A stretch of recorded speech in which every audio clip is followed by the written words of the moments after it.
Everybody, welcome to another episode of Windshield Time, the podcast where we help you use your windshield time to turn learning into earning.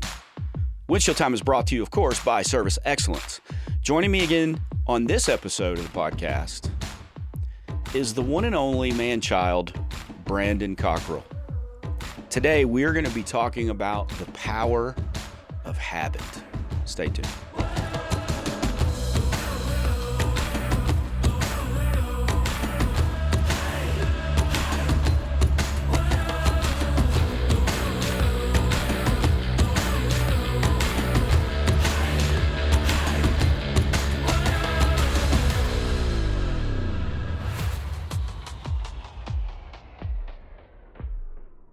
How do you feel about being called a man-child?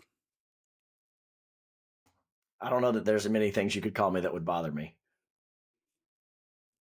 How about this? And I'm sorry I'm going below the belt here. All right. Aggie. Yeah, well, that's just factually incorrect. So It's like biologically, that's not even a remote possibility. Not even in the realm of possibility. So no. But I told you it was a little bit below the belt, right? Yeah. I was wondering where you were going. Did that surprise you? No. I started to think about what would actually bother me if somebody called me a liar, something like that. That would get underneath my skin. Oh, I have to remember that now. Something that attacks my character. But okay. No. All right. Well, I would never attack your character. I would make fun of you mercilessly, but I would never attack your character. I'm all game on that. I grew up in the 90s. I'll be okay. You know what? I wish that my world was a podcast and everybody was a producer. Yeah. Because a producer sounds like someone who has control, but really they're just someone you yell at through the door and boss around. Oh, I watch a podcast. It's called Bad Friends. You know that one, Alex? Surprised Alex doesn't know that one. They're two comedians, but okay. all they do is yell at their producers, and they threaten to fire them at least every other episode. It's hilarious. Well, I'm going to let you in on something, Brando. Alex, by virtue of one of the gifts he brought me today, because I didn't realize he was gifting me these things. But he's giving it to you. Well, yeah, but we're not going to say what they are, except for one thing.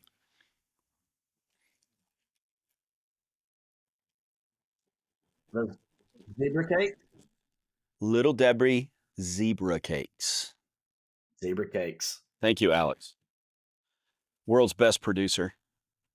You gonna on the world's best coffee? podcast. I mean, it's easy, right? You gonna dunk those in coffee?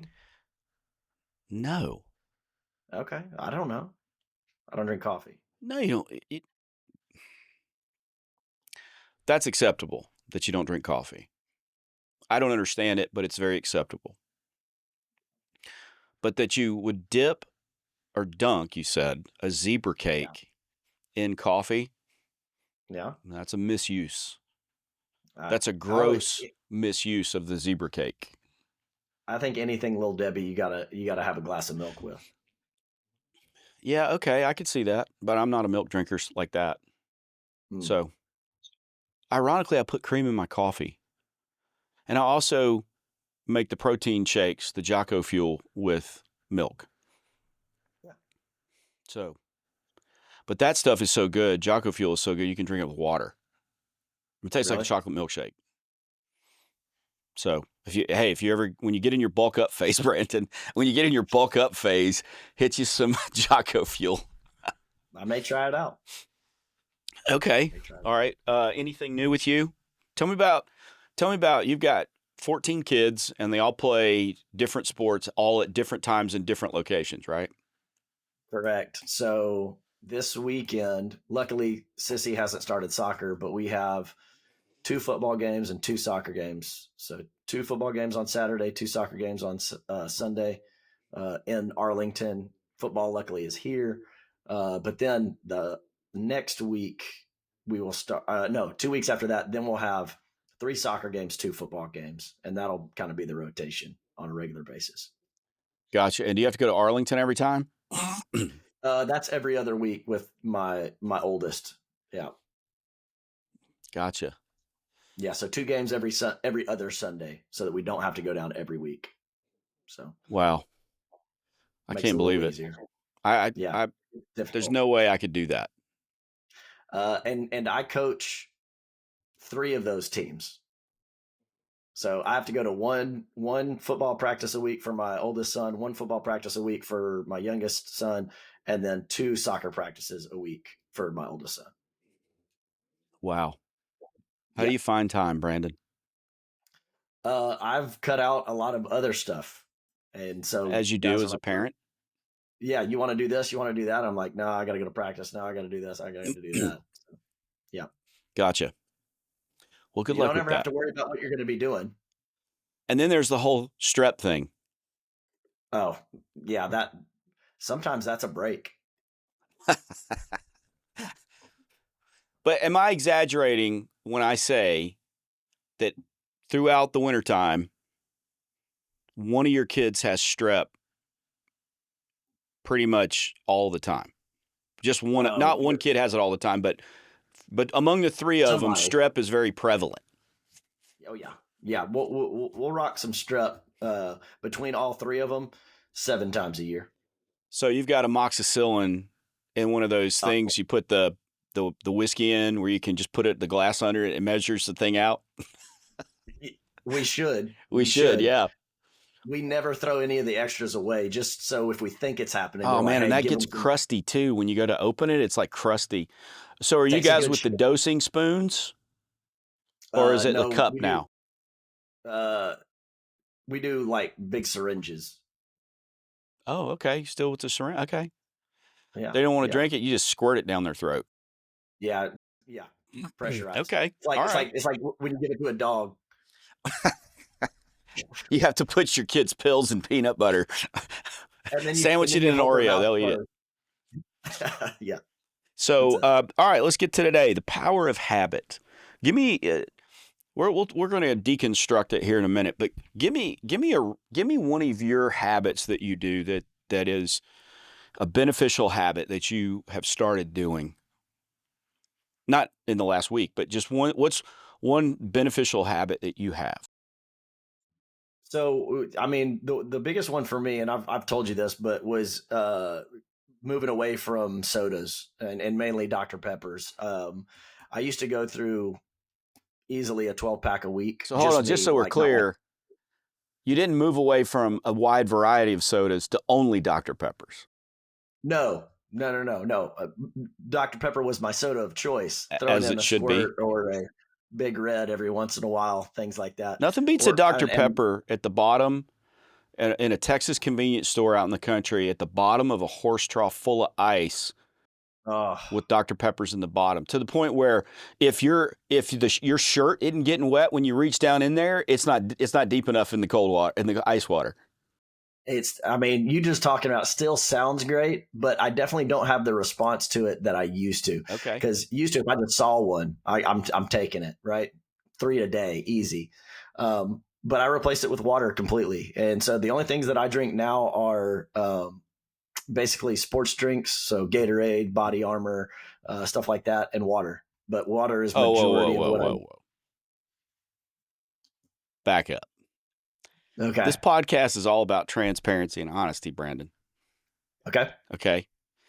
So you're telling me, all right, there was not a beer at all last night while you were watching the football game?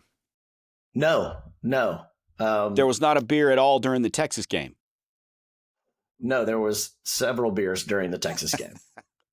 Okay. And then what rhymes with beers? Tears. So I had several beers, several tears, and we called it a day.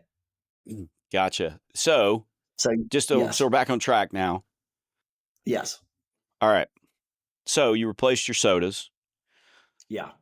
So what did the soda give you? I don't even know that it was really giving me anything. What was the craving you had? It was my wake up routine. So I would wake up and 5:30 in the morning, I'm brushing my teeth and I'm going straight to the refrigerator to grab a Dr. Pepper. That was my coffee in the morning. Okay. All right. And So let me ask you yeah. this. Brush your teeth. Mm-hmm. Which is worse? And I know you don't like coffee, so take that out of it. But coffee or orange juice after you brush your teeth? Orange juice. Alex? He said 100% orange juice. Pulp or no pulp? No pulp. Oh, you're right. Either's pretty bad, but pulp is just gross. Yeah. I feel like that film that builds up on your teeth over the entire day, it instantly goes back with OJ. OJ, it's just like boom, just like plaque and ugh. So the reward you got out of drinking a Dr. Pepper was it helped you wake up. At least you thought it did. Yeah. Right. Okay. So now when you get out of bed and your routine is you brush your teeth, now what do you drink after you brush your teeth? I go to the fridge, ice and water in this, and I fill this up probably 4 or 5 times a day now. For those of you listening only, he's holding up a white Yeti tumbler, 20-ounce tumbler with some logo on it, which we can't say because they don't pay us any money. Okay, now they owe us $2,000. I will talk to – can you get with the University of Texas, Alex, and collect our royalty money, please? Yeah. Okay. Okay, so now for waking up, does that do it for you? Yeah. Yeah. And I think it took a little bit of research too, but I was listening to a podcast and there was two things, light and a big glass of water as soon as you wake up in the morning. So first thing I do is I turn on my bathroom light, which is real like bright white, and go in there, brush my teeth and everything. Then the next thing I do is get my water and take a big old drink of water, and then I sit down and prep for my day. Okay. And so let's break down that habit with the habit loop. Now there's a book that this comes from called The Power of Habit by a guy named Charles Duhigg. I know he's got a weird last name, Duhigg, but it's a great book. To me, it explained a lot of things that I was familiar with through experience. It put labels to it and process to it, and those kind of things. And when that happens, it's you are learning new things, but there's also the confirmation that what you were thinking or what you already felt like you knew, you did know. And so in this book, he talks about the habit loop, and the habit loop goes like this. There's a cue, which is you open your eyes in the morning. In your case, you wake up, okay, and you brush. And so your routine, so it's cue, routine, reward. Your cue was you woke up. What you wanted, the rewards you wanted was to feel awake, like fully awake. And so wake up, brush your teeth, get a Dr. Pepper, feel awake. And now what you've done, and you crave that awake feeling because that's why you did it. And the Dr. Pepper probably tasted good too, right? There's probably a little bit of sugar in there, sugar craving in there. And I mean, hey, is there much better on a really hot day than that turn your arm purple when you grab it out of the horse trough with ice, Dr. Pepper? Is there any much better than that? Not much. Nope. So, but this is the morning, so that the caffeine in it and that kind of thing is the craving that developed to get you the rewards you wanted, which was to feel awake. And so cue, routine, reward, and then a craving develops for the routine and reward. And that's what drives the habit going forward. We think, well, it's the feeling of being awake. Well, no, not necessarily. I mean, that comes with it, but the craving is I need the caffeine. I need the fizzy, sugary drink. I need the feeling of it, as I drink it, those kind of things. And then the reward is feeling awake. And what you did, you were able to successfully replace the routine. Because as he says in the book, the cue doesn't change. The reward doesn't change. The craving for the reward doesn't change, but what can change is the routine. And so Right. your cue was you wake up. That doesn't change. You still wake up as the cue, right? And then Yep. the reward is feeling awake. Okay. And well, I've got to have something that makes me feel awake. I got to have something that wakes me up. Don't talk to me before my first Dr. Pepper or my first cup of coffee, right? Right. I mean, you see it all over the place, like on shirts and on mugs. Number 1, Coffee. wake up. Number 2, coffee. Number 3, more coffee. Number 4, more coffee. Number 5, work. Right? You see those kind of things. Yeah. So you get in that habit, and so we know the cue and reward doesn't change, but the routine can change. And that's what you did. You successfully changed the routine now. Mm-hmm. Was it easy?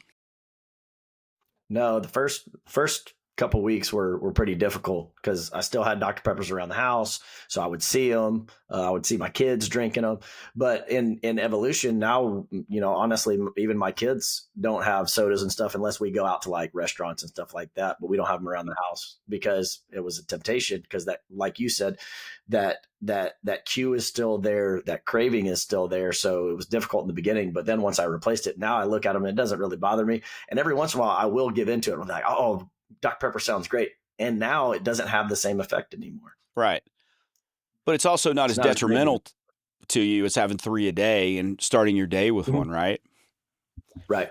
And, it's funny when habits become hardwired into our brain, and the way the author describes how the forming of a habit is like, think about you have a body of water at the top of a hill, and you have a gate you can open, and you let the water out, starts running down the hill. The first time it starts running down the hill, okay? And as it runs down the hill the first time, it's already seeking its lowest levels as it goes, and as more water comes behind it, it grooves that channel, and then eventually more water. That channel is then, even over long periods of time, it erodes rock. And that channel is always there. So if you shut the gate and the water wasn't coming out anymore, you let everything dry up, and then you open the gate again, what would the water do? It would flow down the same path, right? Yep. It's not going to create a new path. It doesn't need to. And so that's why you've got to change the path. You've got to change the routine if you want to change the outcome, right? And get rid of the detrimental effects of something, or make a bad habit and, try to make it better. So what's the point of all this? The point of all this is to show that 40% of your day is driven by habits. Unconscious, you don't even know it. 40% of your day. You think about, like I drove to work here today. I bet if you had someone, you put a camera on your feet in the car, your hands, your eyes, those kind of things, I will bet you, like for me, I drive the same route here to work. I'll bet you that it's just habit. Even though I see the stop sign, it's just habit that I break. And what if somehow magically you were able to blindfold me but keep me safe? I could probably drive the route through muscle memory. Right? Because time would pass. I would say, oh, I got to be getting close to that roundabout, or I got to be getting close to that traffic light, or I'm getting close to the entrance to the rock quarry where there's going to be dump trucks and rock trucks and whatever. That becomes habit. And so for you guys out there, what can become habit is not only the way you start your day will have a huge effect on the rest of it, but also the habits you get into in relating to customers when you're on service calls. And we want to talk you through that. But what you got to remember is, through the science that this guy, he's researched, and the book is called The Power of Habit. And by the way, I'm going to do my soapbox again about get a public library card. You don't ever have to go to the library. A lot of places you can just get them online now. I mean, I probably have 8 library cards in Texas. For different reasons, and if I want a book, I just look there, and it's in one app called Libby on my iPad or my phone. I can find an ebook or an audio book, And guess what? They're free. There's not even any late charges anymore. You don't have to remember to return it. It'll give you an alert. Hey, this book you're going to have to return this book in 4 days. Do you want to renew it? Yes, I want to renew it if you haven't finished it or whatever. But you can listen and look, everybody's truck has a radio or Bluetooth in it now, or an aux port you can plug into, because you're probably already using it to listen to music and other crap. I mean, well, it may not be crap. It might be good. But hey, just get it. And things like this become super easy to consume. Yeah. It doesn't cost you anything. It's super easy. Anyway, there you go. And Will Hunting said it best, right? Alex, you know who Will Hunting is, right? Yes, Alex, Good Will Hunting. What did Good Will Hunting say about the public library?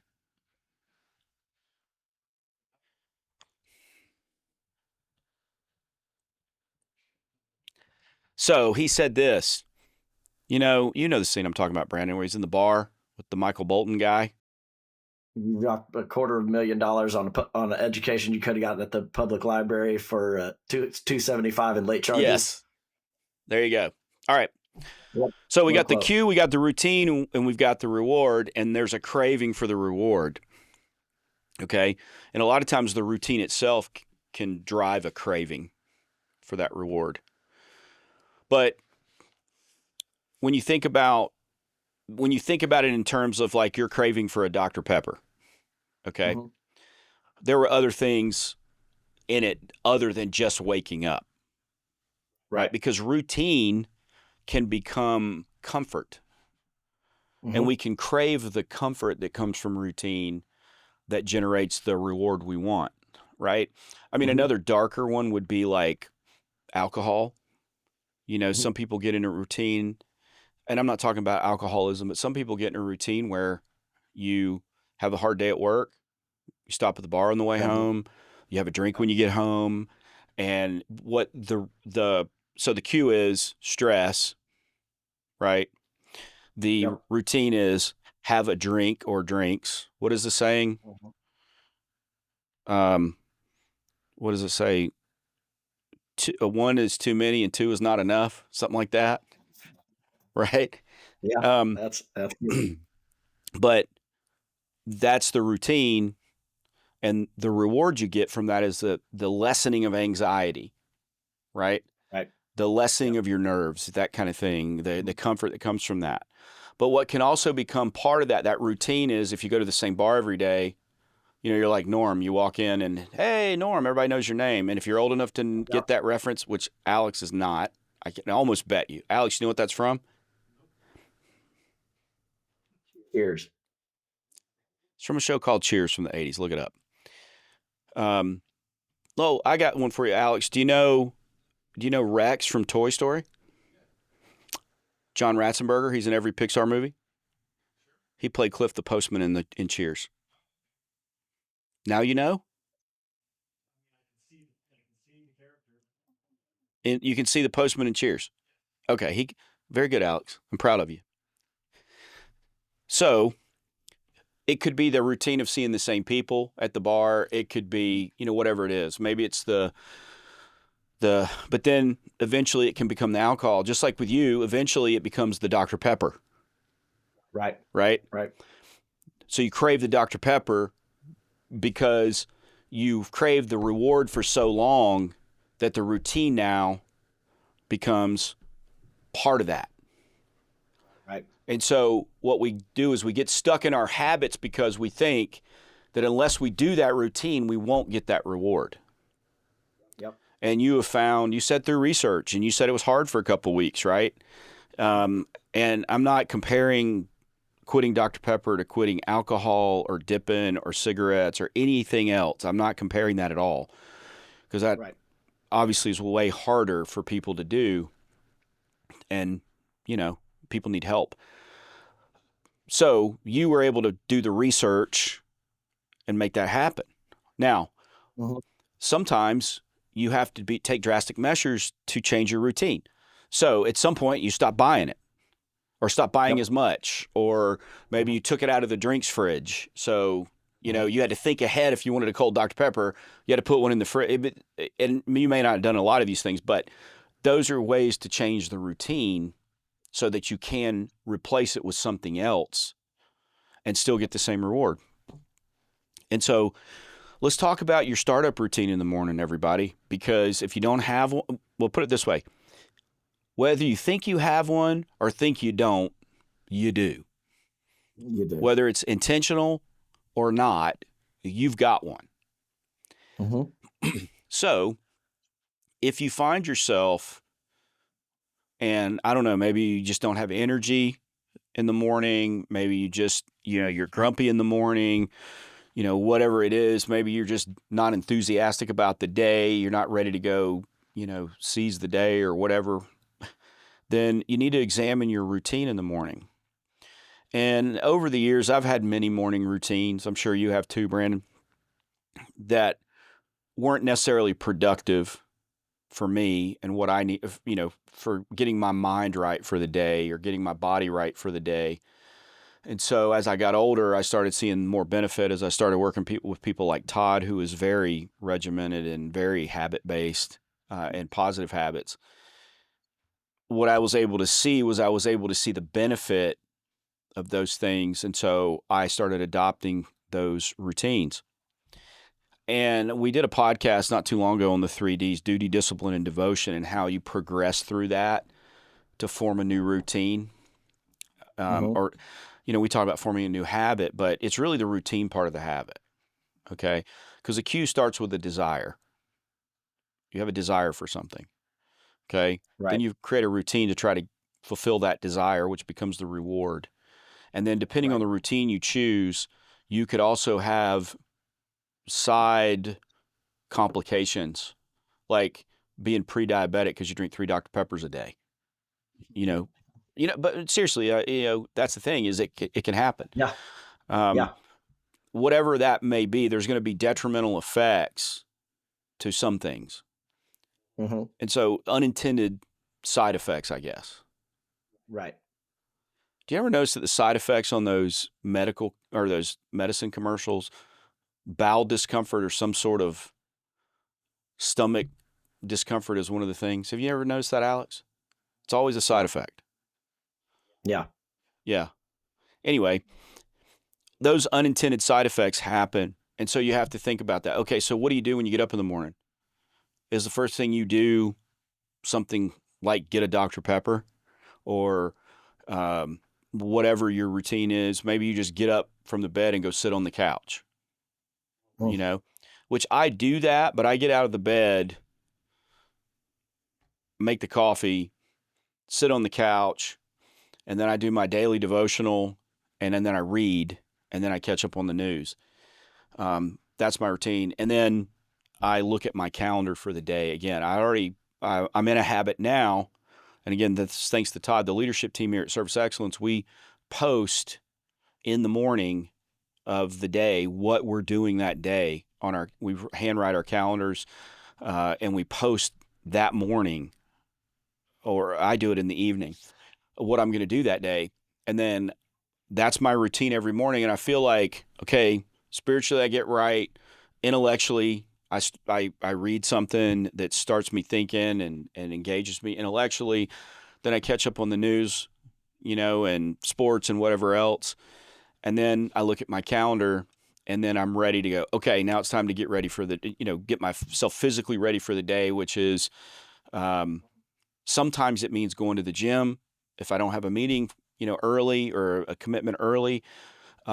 Sometimes it means it's time to go get ready for the shower and clean up and get to the office or whatever it may mean.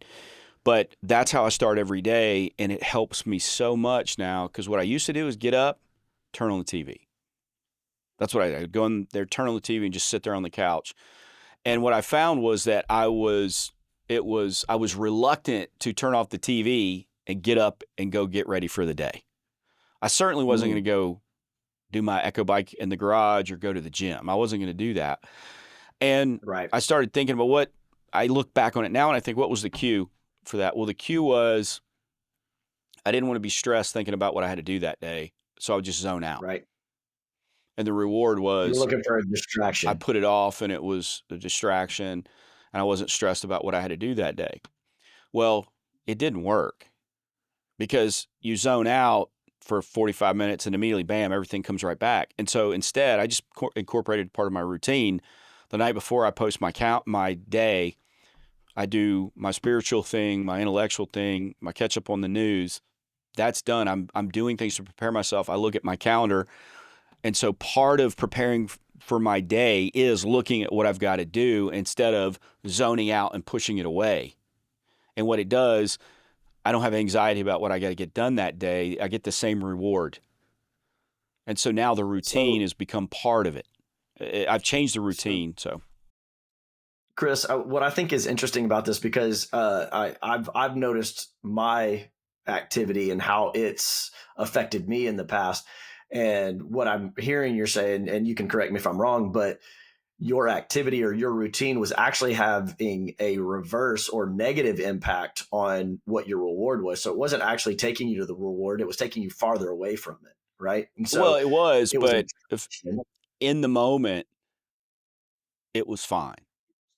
right, Right. And then, right, but it's just like, okay, you hit a Dr. Pepper when you first get out of bed, your blood sugar spikes, you're going to have a crash after that. But right. hey, it woke you up for that moment, that first session, you're awake. But Immediate gratification, an hour and a half later, you're like, oh, geez, I need another Dr. Pepper, right? that kind of thing. And so, but that's just an example of as a technician or plumber, electrician, whatever you want to call yourself, you're still, in my mind, whatever trade you're in, you're a service technician. It's a technical trade. And so you have got to prepare yourself for the day with a healthy routine in the morning. And I'm not judging whether your routine is healthy or not. That's my opinion. You have to decide what's healthy or not for you, and get your family involved and look at examples of other people you respect and what they do in the morning to get ready for their day. But let's talk about this same thing when it comes to being in a customer's home. So, we talked in a recent podcast about how we observe and ask questions, and that prepares us for what may come next. Well, what happens is you learn habits through practice. You want to groove certain things, you want to make them habits. And so that's why football teams, train on the fundamentals. That's why they watch game film. That's why they look for tendencies, because those tendencies are cues for a routine that achieves a reward. A very good example from the book is Tony Dungy. And when he took over the Buccaneers, they were the worst team in the league. And within a couple of years, he took them to the playoffs, right? Mm-hmm. And what was happening was his players were overthinking everything. They were trying to operate independently and make decisions and things like that on things that they try to make it too complex. And so they had a cue, which is, okay, they're lining up in this formation. This guy's doing this. So this is the routine. And there's the reward I'm going to get. I'm going to block him. I'm going to tackle him. I'm going to catch the pass, whatever. And what was happening was he wanted to simplify the routine that got to the same reward so that it could become more automatic. And so there's a scene in a movie called Invincible with Mark Wahlberg. You know that? You remember that? Do you know that movie, Alex? He does. Well, there's a scene in that where obviously he's a rookie and he's at camp, and the senior lineman shows him if a guy's knuckles are white, his weight's forward. If they're not, his weight's backwards. Okay, that was a cue. Well, he didn't recognize that cue. So Tony Dungy did things like that. He said, look at this part of the guy across from you. Don't worry about what else is going on. Look at this part of the guy in front. If it's doing this, this is what you do. And so by simplifying the routine, because the cue was the same, the desired reward was the same, the routine is what had to change. And what would happen is at first they believed in it and they would do it until they got to the end of last quarter of a game and they might be losing or they're whatever. And then they would just blow all that out and they would start making it complex again. But once they realized and got the routine down to keep it simple, then they started winning and they made it to the playoffs. So we want you to take this into your occupation as well and think about that. And you get so many cues. When we talked about observation, there was a lot of cues there.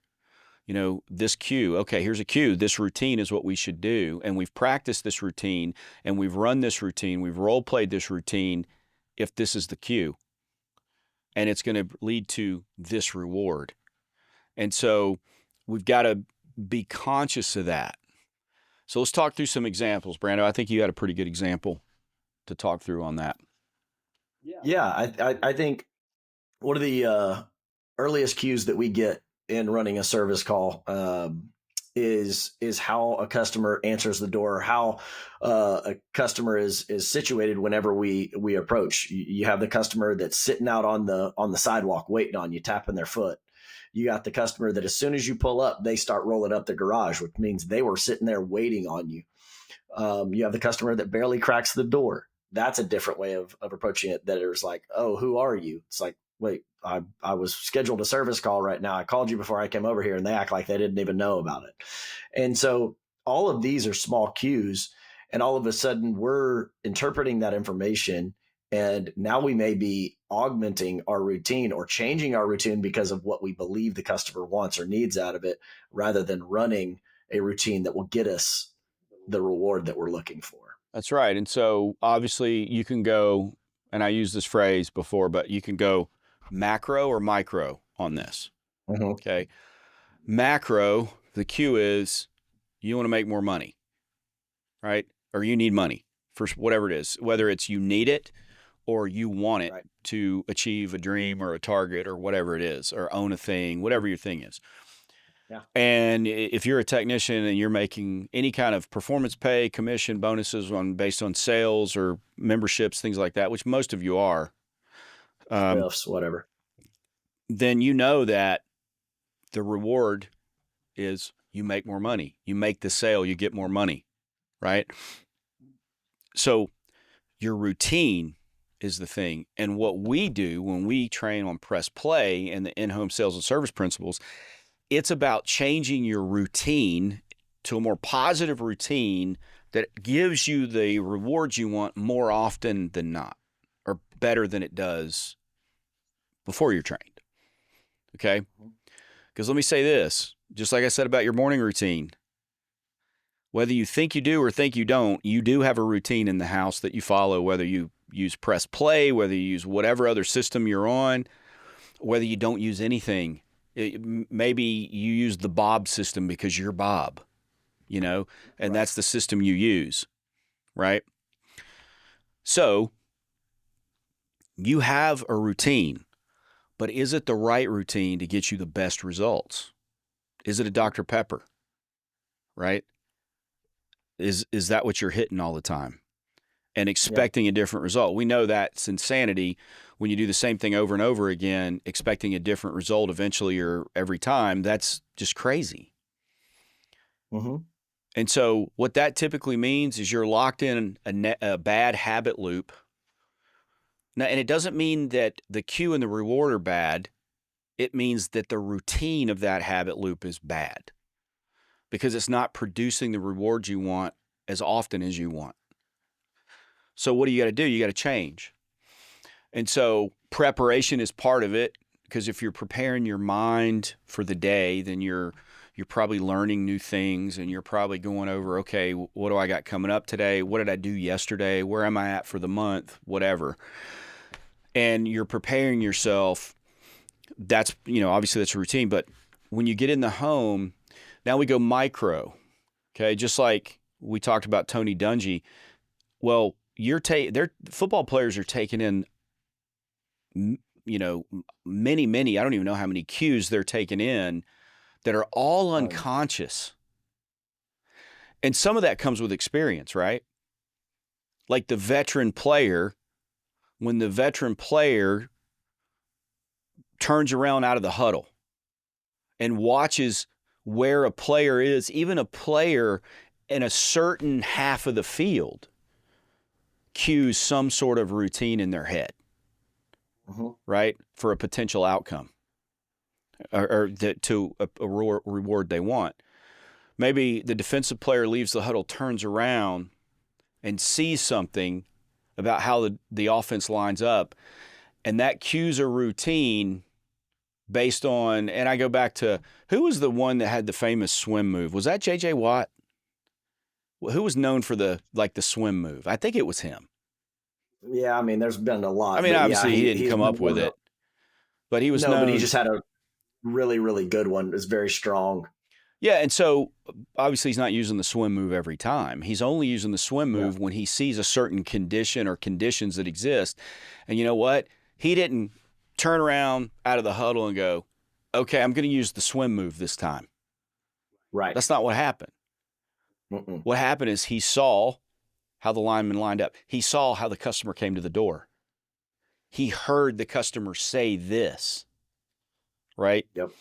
And so what that did was, that was the cue for all this database of routines in his head that were automated to take over, because he had practiced and he had prepped so long that he knew if the lineman in front of him puts the left hand down, if he looks at the condition of their hand and where their weight is distributed.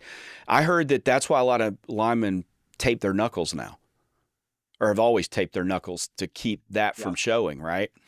Or wear gloves. Or wear gloves. And you know, that's just a thing. I mean, they're cues. And so I'm sure when J.J. Watt lined up, he wasn't thinking, I'm going to use the swim move, then I'm going to take 2 steps to the right, then I'm going to turn the other way, and then I'm going to sack the quarterback. That's not what happened. Mm-mm. What had happened was he had drilled it 1,000 times, right? And that old thing, you don't practice so you get it right, you practice so you can't get it wrong. That's what happens. Then, and then what happens is those habit loops that you have access to are automatic at that point. And so if a customer says something about their spouse not being home, like in your example before you gave them on the Millennium Falcon Lego kit you saw, that conversation led to the customer. You knew the husband wasn't there. Okay, boom. Right. That unconsciously triggered in your mind that now you say, instead of you say y'all, right? And you pluralize things, or you make them plural so that now we're including that person who's not there. That, when you drill it, that cue brings up a routine that you've grooved. It's like that water running down the hill, because you don't get, I need to talk to my spouse every time, right? You don't get cues early enough every time. Sometimes you get another cue about something. I'm going to fixed income or whatever. So it's not about talk to my spouse, it's about the income. And so what happens is, it's like, just like if you open the gate on that body of water and let it run down the hill, it grooves that pattern, then you shut it. The next time you open, it's going to run right down the same groove, right? Yep. And so when I hear that the spouse is not there, automatically triggers the plural in my questions, because now I know there's more than one person, right? Mm-hmm. So it makes sense to do that. That's second nature, because I've drilled it. I don't need to think consciously about the routine. And it's easy to frame it in terms of sports because it's physical, and we all have muscle memory. You know, we know the term muscle memory, right? And, you know, there's something to be said. Muscle memory is also habit that's grooved that you don't think about. It's like, I haven't played roller hockey in, gosh, I'm going to guess 15 years, 13 years, but I still have the muscle memory to shoot a hockey ball or a hockey puck with a hockey stick. I feel myself and what I would do with my hands right now to do that, right? Surfing, you have that. You can think about those things, but your body doesn't need to be reminded of those things. It just happens, right? Mm-hmm. And so, but what it's funny about it is when you try the same routine that you've changed, like right now, if you got up tomorrow morning and had a Dr. Pepper, it'd be a weird thing for you. I probably wouldn't feel good. You probably wouldn't feel good. No, because probably wouldn't finish it. Yeah. And so you've changed the routine for something better that still produces the reward, and your body now remembers the new way, not the old way. Right. And that change happens. Now, that would be if you went back, but you experienced the change in the beginning. If you're the kind of person that the customer indicates their spouse isn't there, then okay, well, I'm going to stop trying now because I know I'm just going to talk to my spouse and then I'm never going to hear back from them. That is also a cue for a bad routine. Bad habit. A bad habit, yes. If another cue might be the customer gets there, hey, I'm in a hurry, I just need you to fix it. So you don't do your normal routine. You don't do the checklist. You don't do options because they only want it fixed. So instead, you just go to the water here and say, well, yeah, we need to replace this. And then you'll have hot water. How much is it? It's this much. Okay, go ahead and do it. I got to get out of here. Not the reward you wanted, right? Nope. Because you broke your routine. Yep. And think of it this way. Routines should be conscious until they're disrupted instead of consciously and then abandoned if they're disrupted, if that makes sense, put away. Yeah. So they're there unless they're disrupted, and then you need to understand how to pivot. It shouldn't be that you're thinking about it until something disrupts it and then you just abandon it. Does that make sense? Right. It's kind of the opposite. But it's also the same thing if we say you practice until you can't get it right. You don't practice until instead you practice till you can't get it wrong. Those are opposites. And it's the same thing here. So the question then would be, what routines are you using? Because the cue doesn't change. The reward doesn't change. Your craving for that reward doesn't change. And, just to be direct about it, if you have a cue that causes you to withdraw from the customer to get the reward of not having to deal with the customer, not having to deal with the awkwardness, that's not a good habit. Okay. And it doesn't feel good doing that. It can't feel good doing that. It's like, if I have more than 2 or 3 cups of coffee a day, and I know that's probably a lot to some people, I get a stomach ache. If I don't eat something before I drink the first cup of coffee in the morning, I get a stomach ache. Well, okay, so I'm going to stop doing that. But for years, I did it anyway, and it became, well, I got to get my coffee because it wakes me up. I'm just going to have a stomach ache for a little while, then it'll go away. You just accepted it. You just become accepting of it, and then it becomes unconscious. You don't even know your stomach hurts anymore. Right. And so that's the thing. And so what to take away from this today is, number one, if you think you don't have habits in these things, you do. You just don't realize it. And most habits are unconscious. 40% of your day is ruled by habits that you don't even realize. So you can't change everything all at once, and nobody's perfect, and you're never going to be that way. But as technicians, I encourage you to look at your morning routine and how you prepare for the day. Look at the cue. The cue is waking up. What's the reward you want? What is that? And what routine are you taking to get there? Okay. That'll be a big step in helping you mentally, spiritually, physically be prepared for the day. But also, what cues, everybody has the same cues when they're on a service call. But what is the routine that happens when you get the cue? What follows? What follows to get you the rewards you want. And if you're not hitting the rewards you want often enough, it's not you, it's your routine. That's right. And that's what you have to change. Remember, the habit loop is cue, routine, reward. Enough times doing that generates a craving. The cue and the reward don't change. The routine can change, and that's what you have to work on. So if you want to talk more about this, if you want to know more about it, go to the library or get online and check out the ebook or the audiobook called The Power of Habit by Charles Duhigg, Duhigg. Great writer. I've read 2 of his other books. Awesome. Or you can talk to me, Chris, Elmore at serveextra.com, 254-733-7109, or you can talk to Brandon at serveextra.com, 254-749-3867. Do you ever realize that you don't know your own phone number sometimes? I think the other day I actually had a brain fart. Now, do you remember your wife's phone number? Don't tell it. Yeah, I was about to say it. Yeah, I was about to say Don't it. say it. Yes, I do. Okay. All right. Okay. Also, go to our website, www.serveextra.com, servextra.com. Like and share the podcast, suggest topics, listen to previous episodes. Also, check out our upcoming workshop classes in November. They'll be happening. You'll see the dates there on the screen and or on the page, and you can sign up. You can find out about the agenda, where to stay, how to get here, all that stuff. We'd love to see you here. Brandon teaches the tech workshop. We also have a sales workshop happening that same week. Also, lots of free stuff on the website that you can get access to, download, or if you just want to know more about what we do, go there. But in the meantime, Brandon, what do we do here at Service Excellence? We turn learning into earning. That's right. Thanks, everybody.